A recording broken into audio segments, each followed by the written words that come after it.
Conakry, 27 décembre 2016. Bonsoir, merci de l'attention et bienvenue dans cette édition. Donc voici le sommaire.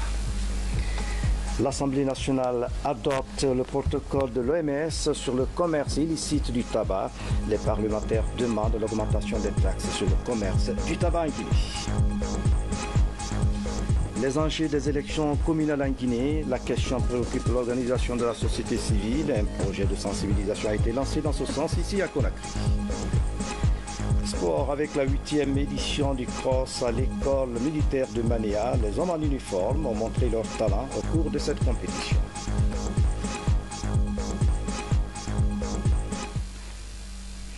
Mesdames et messieurs, encore une fois, bonsoir. Merci de l'attention.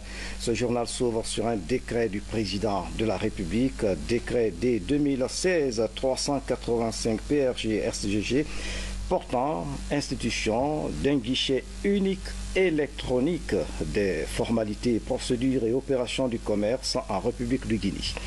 Le président de la République, vu la Constitution, vu les conventions, accords, traités et protocoles ratifiés par la République de Guinée, vu le rapport de la commission interministérielle sur la problématique de la compétitivité et du développement du port de Conakry, décrète.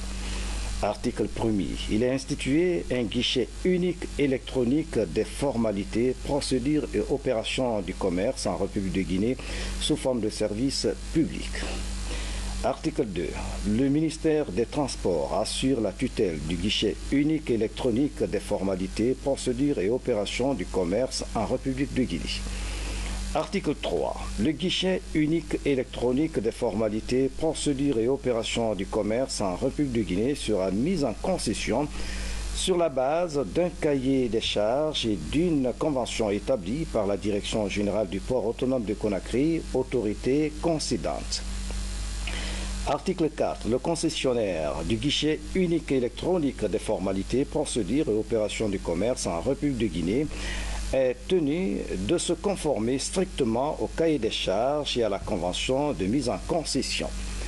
Article 5. Le présent décret qui prend effet à compter de sa date de signature sera enregistré et publié au journal officiel de la République. Conakry, le 27 décembre 2016, signé professeur Alpha Condé, chef de l'État. Le chef de l'État, professeur Alpha Condé, poursuit donc son séjour de travail à Ankara, en Turquie. Professeur Alpha Condé s'est entretenu ce mardi avec son homologue turc, Erdogan. Vous le voyez donc à l'image. Au terme des échanges, une dizaine de contrats de coopération a été signé entre les deux parties. Le président Alpha Condé a été reçu également par le président de l'Assemblée nationale turque où il a été honoré par des thèmes à son effigie. Nous y reviendrons. Dans l'actualité encore, à l'hémicycle, les députés ont adopté le protocole de convention sur le commerce illicite du tabac, un protocole qui permet de réglementer l'exportation et la vente du tabac en Guinée. Il faut surtaxer le tabac, exige un groupe de parlement, j'allais dire. À travers ce protocole, le gouvernement tient à protéger davantage la santé de la population contre les risques liés à la consommation du tabac. Ablaye Diallo, reportage. Plus de 6 millions de décès sont enregistrés par an dans le monde du fait de la consommation du tabac, selon les statistiques de l'Organisation mondiale de la santé. Le commerce illicite et les dérivés du tabac entraînent une perte annuelle de revenus fiscaux de 40 milliards de dollars au niveau mondial. En Guinée, le protocole d'élimination du commerce illicite des produits du tabac vient d'être adopté à l'unanimité par les députés. Nous avons ratifié en tant que député ce protocole parce qu'il vient empêcher que des personnes ne se soustraient à la procédure légale d'importation pour inonder le marché du tabac. Et comme ces personnes ne paieront pas de taxes, ne payent pas de taxes et des impôts, mais peuvent vendre le tabac à des prix plus bas. Donc ils rendent le tabac accessible à un plus grand nombre de Guinéens, notamment aux jeunes. Sur ces 6 millions de personnes, 600 000 personnes sont des fumeurs involontaires, des personnes qui inhalent la fumée de tabac parce qu'ils sont à côté d'un fumeur. Donc c'est un grave problème de santé publique. En Guinée, l'absence de la surtaxe sur l'exportation et la vente du tabac est un facteur qui encourage le commerce illicite de ce produit nuisible à la santé. Aujourd'hui, le défi est de protéger la population contre les conséquences liées à la consommation du tabac ou à l'exposition à la fumée. Le montant qui est préconisé, qui est conseillé, qui est recommandé par la CEDEAO, c'est 42% de surtaxe. Nous sommes à 0%. La Guinée est probablement le seul pays au monde où il n'y a pas de taxe spécifique sur le tabac. Dans tous les pays du monde, il y a la surtaxe sur le tabac et sur l'alcool. Parce que ça permet de décourager la consommation du tabac, parce que ça amène le tabac à un niveau de vente tellement élevé que ça peut dissuader certains fumeurs potentiels ou même certains fumeurs actifs à continuer à exercer cette activité. Dans le cadre du renforcement des liens d'amitié entre la Guinée et la Belgique, une convention de coopération est adoptée par l'ensemble des députés. Elle constitue un instrument juridique qui permet de sécuriser et de réglementer les flux d'investissement et d'échange d'expertise. Dans l'actualité encore, l'avis de grève lancé par les travailleurs des EDG a été suspendu ce matin. Un terrain d'entente a été trouvé à la suite de la rencontre des travailleurs avec le ministre de l'Énergie et de l'Hydraulique, Cheikh Talibi Silla. Après avoir écouté les différents points de revendication, a invité les agents de EDG à la table de négociation. Nabi Kamara, reportage.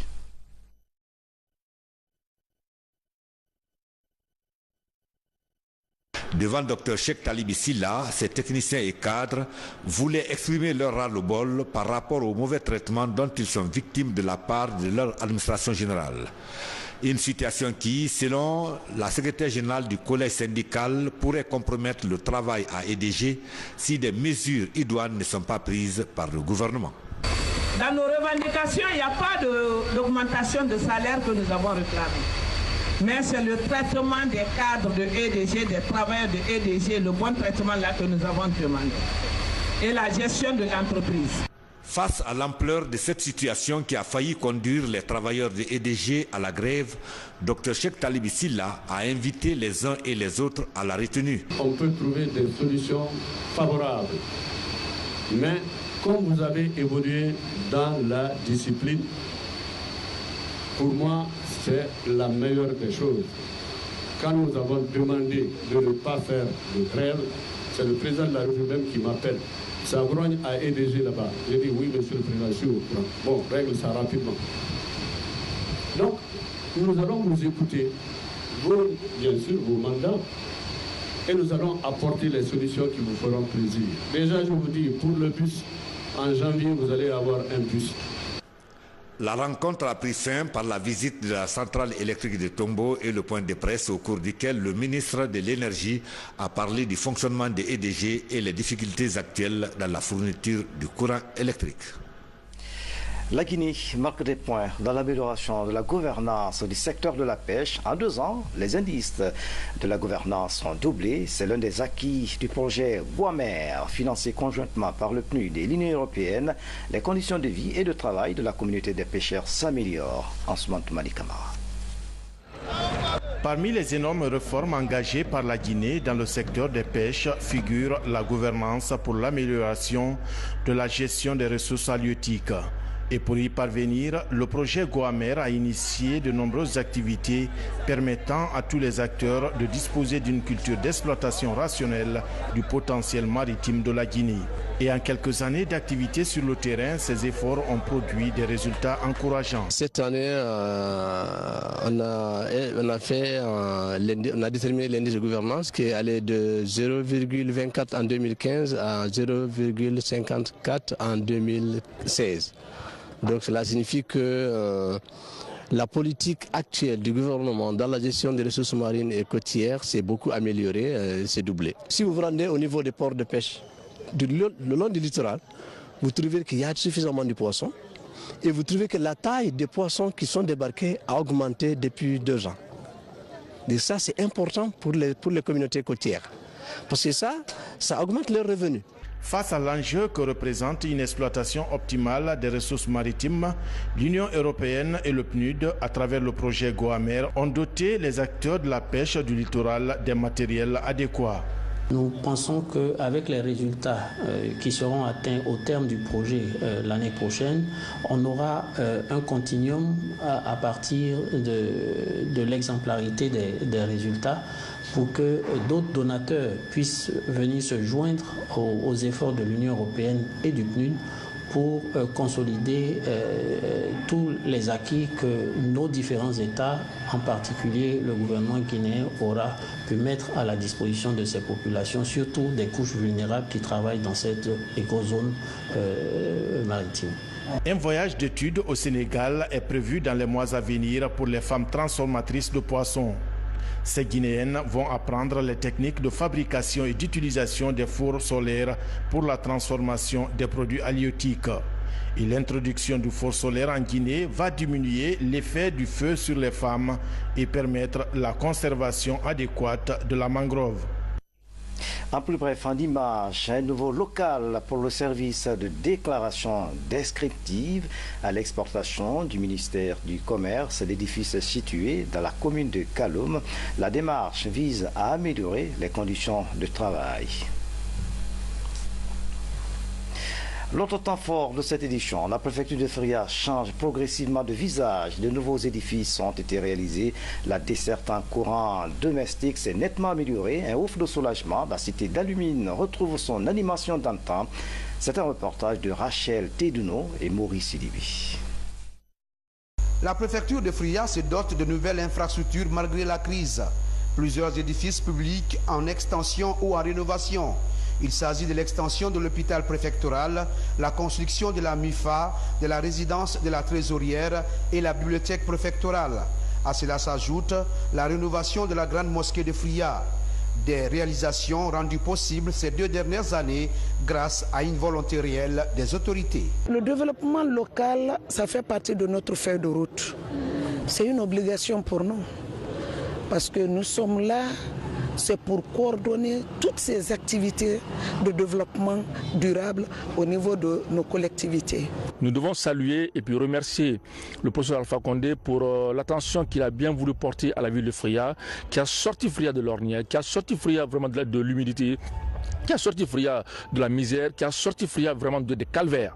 Nous, en tant que fils de Fria, nous sommes vraiment reconnaissants. La population aujourd'hui ne parle pas d'opposition à Fria, ni de mouvance, ne parle que des atouts du président de la République, le professeur Alpha Condé. Et nous saluons vraiment son programme et nous sommes derrière lui et nous sommes prêts à le soutenir dans la mise en œuvre de tous les programmes de développement socio-économique à Fria et en Guinée.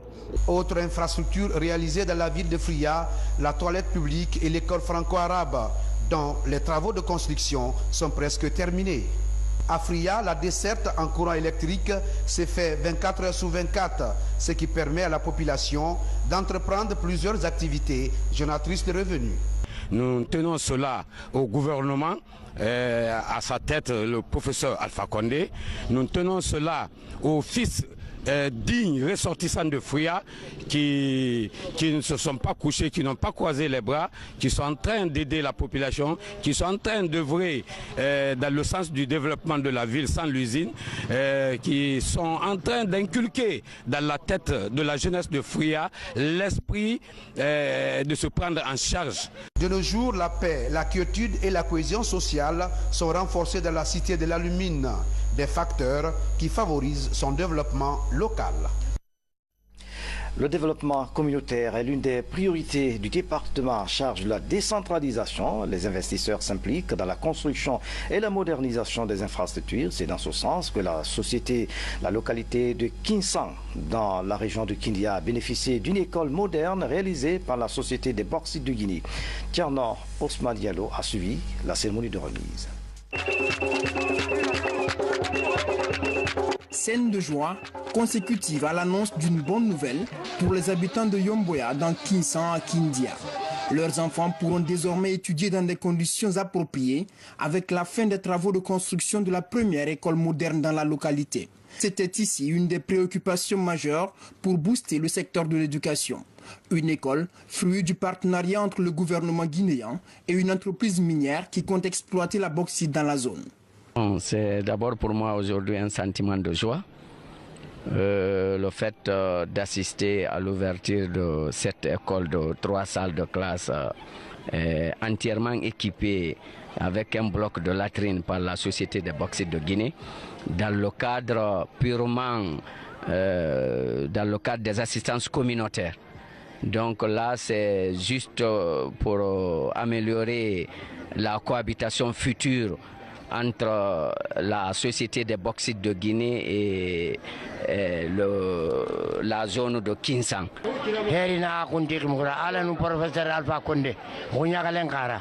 C'est la joie que nous ressentons grâce au professeur Alpha Condé.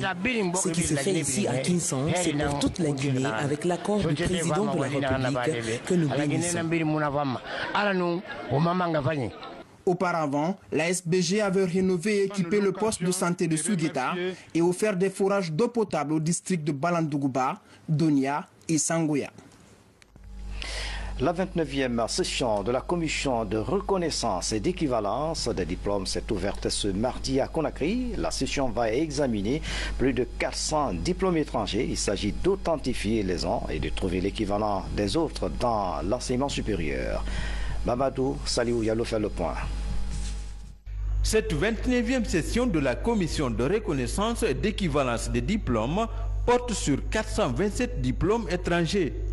Il s'agit d'authentifier les uns et de trouver l'équivalent des autres dans l'enseignement supérieur guinéen. L'avantage, c'est que ça va nous permettre de dissocier les faux diplômes des vrais diplômes. Parce qu'il y en a qui viennent avec des diplômes obtenus dans des universités inconnues et même les signataires sont inconnus. Et cette commission a pour tâche de collecter d'abord les diplômes et titres, ensuite informer les universités d'obtention de ces diplômes et enfin, avec un lot de diplômes déjà à leur disposition, la commission est invitée. Cette rencontre d'appréciation des diplômes se tient au moment où la grille salariale de la fonction publique obéit aux diplômes. Tous les diplômes qui viennent de l'étranger et même des diplômes obtenus, si c'est des masters, si c'est des doctorats, au sein de nos institutions d'enseignement supérieur, nous voulons un regard sur les dossiers avant de les transmettre à la fonction publique pour que les gens changent de grade et d'échelon. Durant 4 jours, ces cadres du ministère de l'enseignement supérieur vont étudier les 427 dossiers de diplômes soumis à leur département depuis 2013.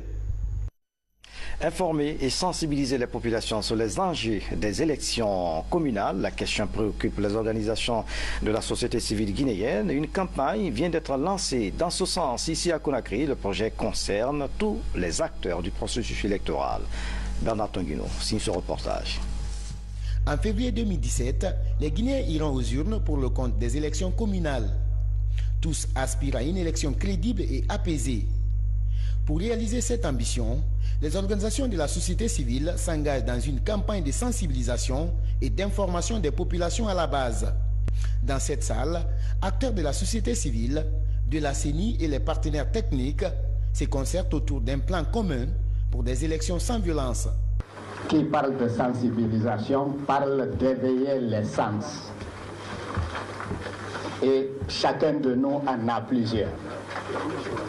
Ça signifie que chacun de nous est impliqué d'une façon ou d'une autre dans la mise en œuvre de ces activités.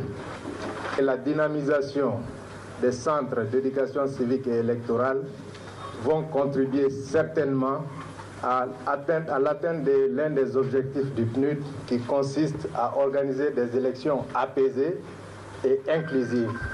Donc, sachez que le PNUD est toujours là et prêt à accompagner tous les partenaires qui œuvrent à l'atteinte de cet objectif. Une cinquantaine de centres d'éducation civique et électorale seront ouverts dans les différentes préfectures du pays.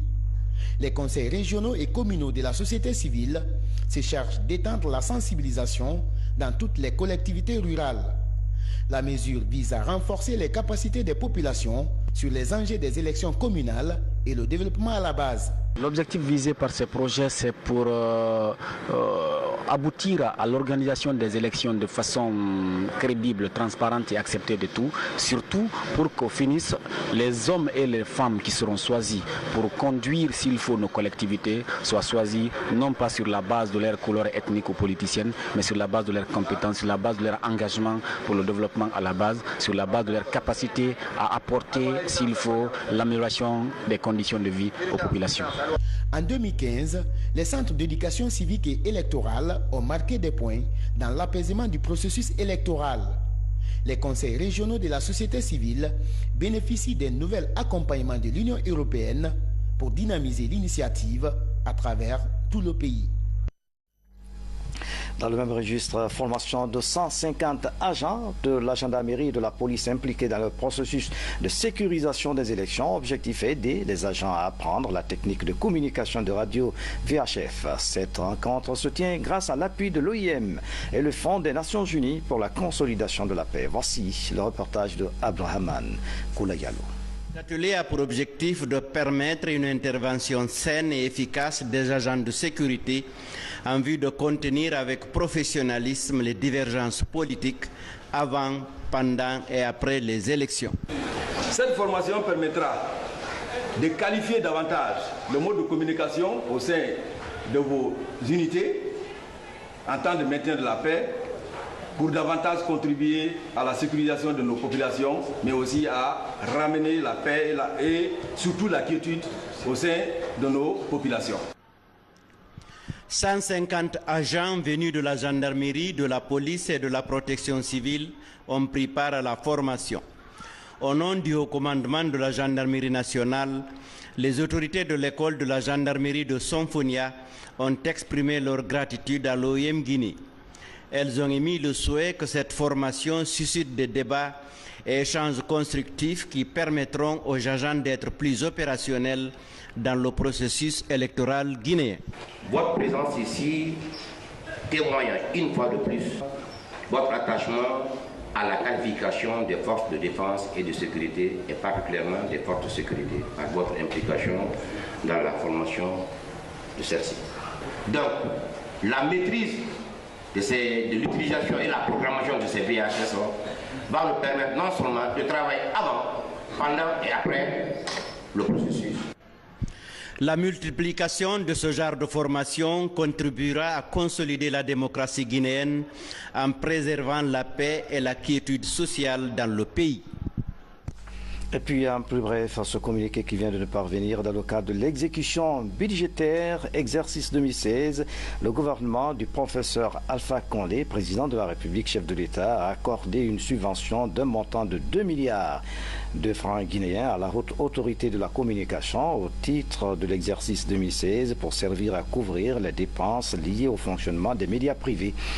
La haute autorité de la communication HAC saisit cette occasion pour renouveler ses sincères remerciements au président de la République, professeur Alpha Condé, son gouvernement et singulièrement au ministre de l'économie et des finances et du budget pour l'appui qu'il ne cesse d'apporter aux médias privés dont la haute autorité de la communication est l'instance de régulation malgré le contexte économique et financier très difficile que connaît le pays. La haute autorité de la communication sait compter sur vos qualités de gestionnaire responsable afin d'éviter des revendications intempestives. C'est donc adressé aux responsables des médias. Signé donc Conakry le 27 décembre 2016 pour la haute autorité de la communication, Madame Martine Condé. L'année 2016 a enregistré des progrès dans la lutte contre le viol. Pour la première fois, des cas de viol sont traduits en justice et de nombreux cas ont été dénoncés par les acteurs des droits de l'homme, des avancées significatives qui rassurent les victimes. Fatima Touyalo.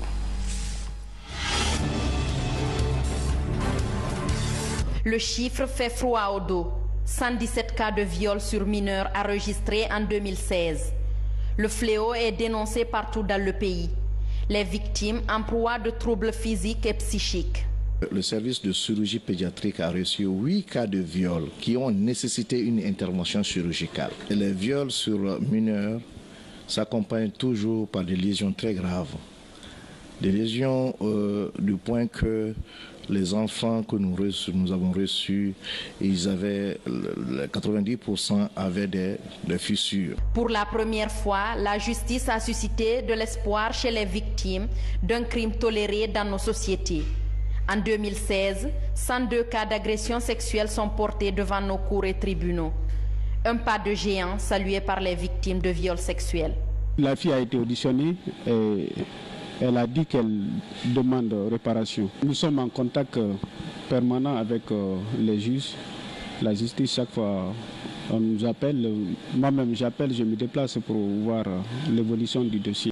Pour mieux lutter contre les agressions sexuelles, des réformes sont engagées. De nouvelles propositions de loi sont sur la table. Elles renforcent le dispositif de répression dans la lutte contre les MGF et les viols sur mineurs. Déjà, au tribunal de l'enfant, de nombreux dossiers sont en instruction. Pour cette année, de début de l'année jusqu'à maintenant, nous avons reçu 10 cas de viol. Quand nous recevons ces dossiers, la plupart des cas, c'est orienté en cabinet d'instruction parce que c'est un acte criminel. Au bout final, et après l'instruction, renvoie le dossier devant le tribunal. La différence entre l'ancien code et le nouveau code, le code pénal, je veux dire, l'actuel code a pris en compte toutes les défaillances, l'essentiel des défaillances dans l'ancien code pour se mettre à jour, non seulement par rapport à nos engagements internationaux, mais aussi par rapport à nos réalités propres. Et le nouveau code prévoit à consacrer 2 chapitres en ce qui concerne les violations faites à la personne physique. Le meurtre en début d'année d'une jeune fille à Kagbélien ainsi que le décès d'une autre fille à Zérékoré des suites d'excision nous ont rappelé toute l'urgence de durcir les biceps contre les violences faites aux femmes. Cette année, pour réduire la courbe des mutilations génitales féminines, la campagne Vacances sans excision a été lancée. Mais pour quel résultat? Pour gagner la bataille, en plus de la justice, les leaders religieux sont associés à la lutte aux côtés des partenaires techniques et financiers traditionnels.